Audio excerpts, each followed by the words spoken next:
Garden রিচে বহুতল ধসে পড়া নিয়ে রাজ্যের পুর নগরোন্নয়ন মন্ত্রীকে নিশানা করলেন বিজেপি রাজ্য সভাপতি সুকান্ত মজুমদার। এক্স স্যান্ডেলে তিনি লেখেন, পশ্চিমবঙ্গে বিনা বাধায় গড়ে উঠছে বেআইনি বহুতল, আর এর জন্য দায়ী কে?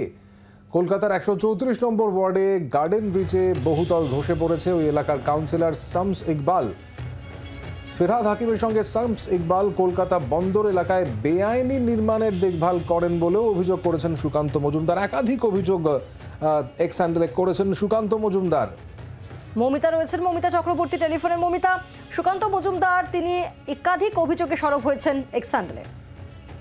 দেখো, এক্স হ্যান্ডেলে পোস্টের আগে সুকান্ত মজুমদার প্রতিক্রিয়াতেও দিয়েছেন যে কলকাতা পুরো এলাকায় বেআইনি নির্মাণ এবং বেআইনি নির্মাণ একদিন ধরেই চলছে। বিশেষ করে 2011-র পর থেকে তিনি উল্লেখ করেছেন যেখানে পুকুর বুঝিয়ে, জলা জমি বুঝিয়ে বেআইনি নির্মাণ হচ্ছে।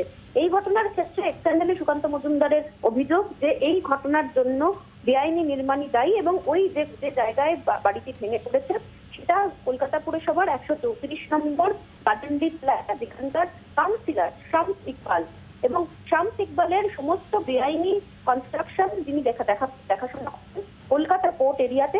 তার সেখানকার ঘটনাচক্রে কলকাতার মেয়র ফিরহাদ হাকিম তার নাম উল্লেখ করে তিনি বলেছেন তিনি ওই এলাকার বিধায়ক। এবং এই শামস ইকবাল তিনি 5 কোটি টাকার গাড়ি ব্যবহার করেন বলে অভিযোগ করা হয়েছে।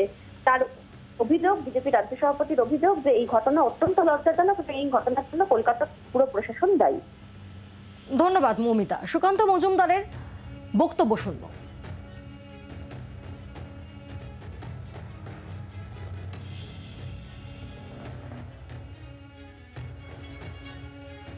এই তো গোটা কলকাতাকে এইভাবে অবৈধ নির্মাণের যে টেন্ডার সেটা তৃণমূল নেতারা দিয়ে রেখেছে।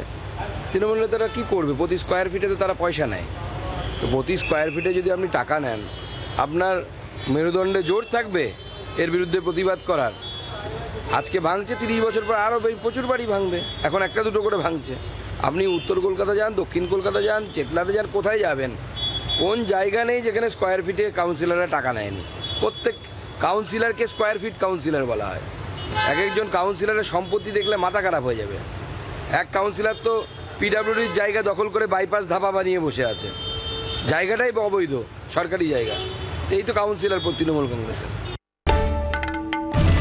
বাংলার আওয়াজ, বাঙালির আবেগ, জি 24 ঘন্টা।